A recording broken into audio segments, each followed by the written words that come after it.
Hi, my name is Joanna, and today I'm talking about emotional symptoms of the depression. I'm not a psychiatrist or psychologist by training. 20 years ago, I was diagnosed as depressive bipolar, but I have been having depressive and hypomanic episodes for the last 32 years. The information that I can bring you has been gained from my own experience or through conversations with other people who are also depressives.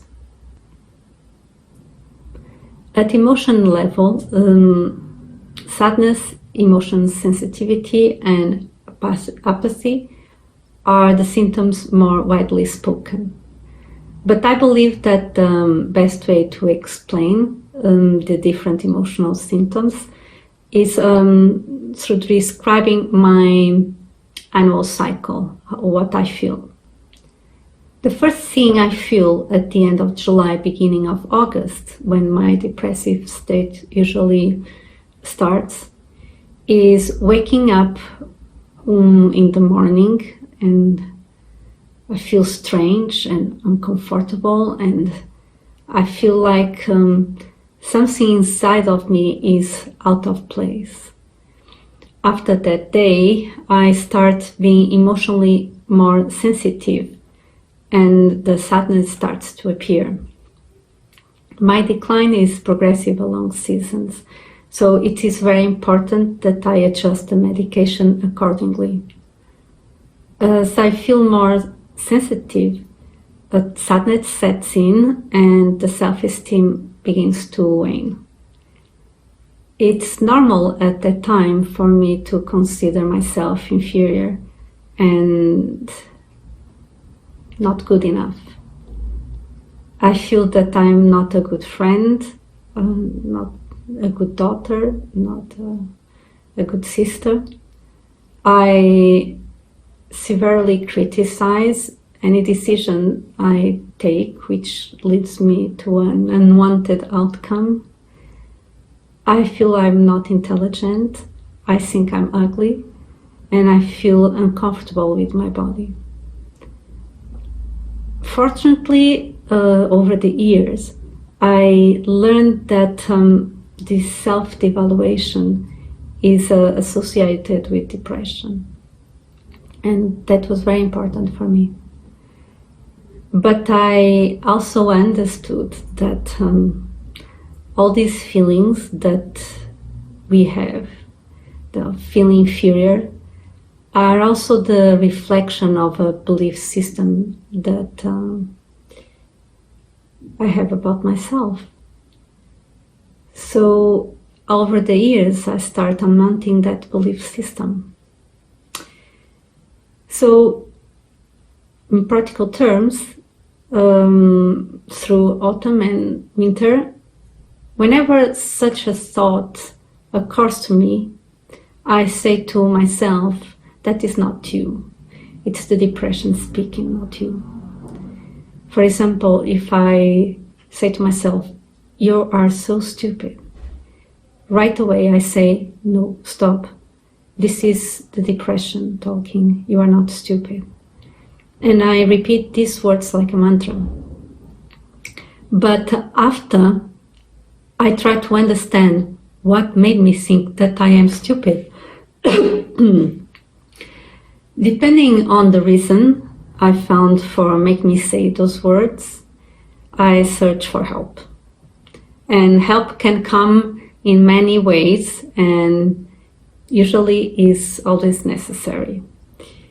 Because unfortunately, when you are in a depression, the thought of me being stupid may get stuck in my head.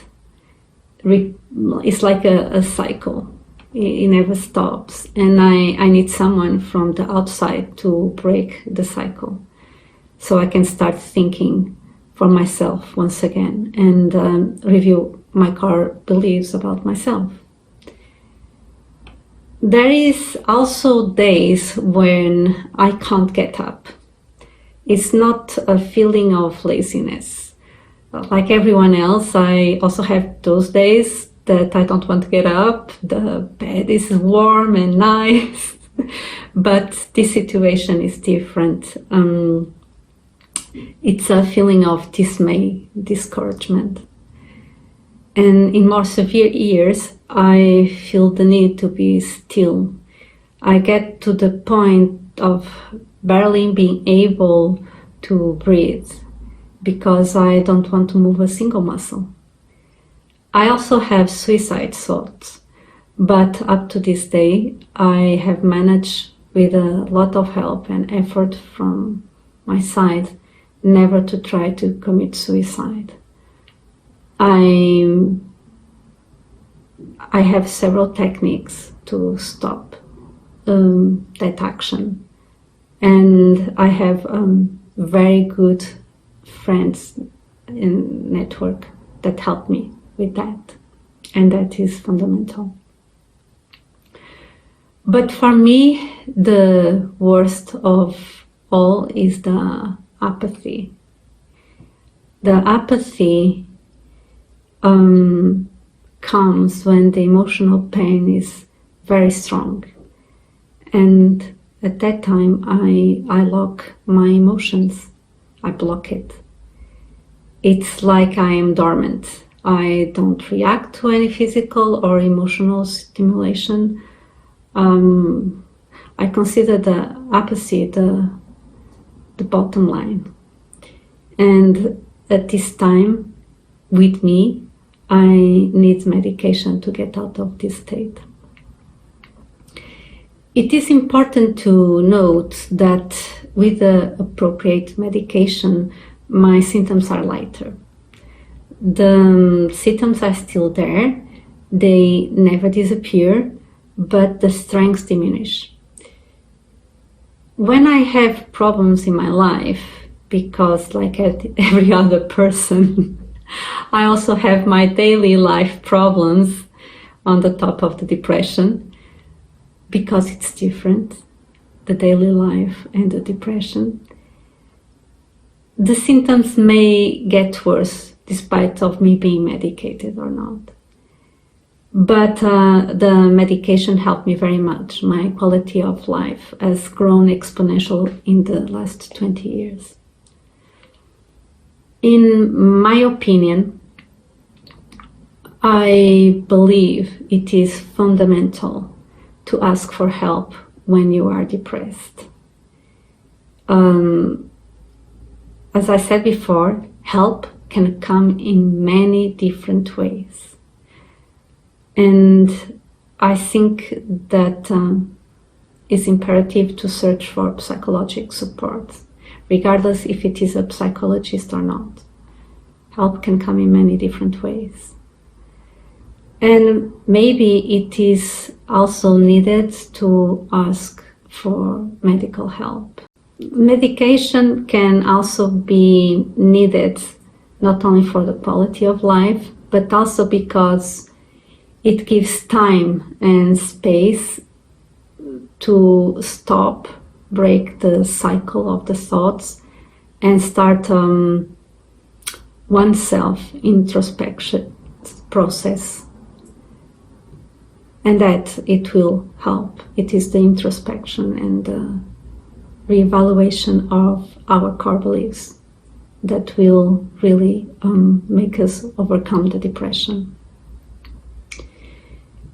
It's important to stress that depression is a disease and it is necessary to ask for help.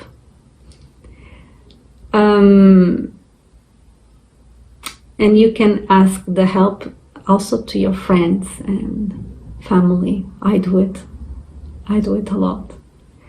It was difficult for me to learn this lesson because I am a very proud person.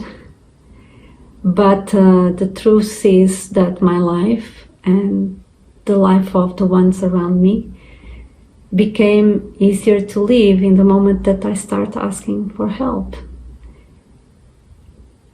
So if you have any question or would like more details, please write down in the comments and I will try to address them in future videos. You can also send me an email to bipolarchats2023@gmail.com if you feel more comfortable. And I hope I brought useful information and I was helpful. Until next video.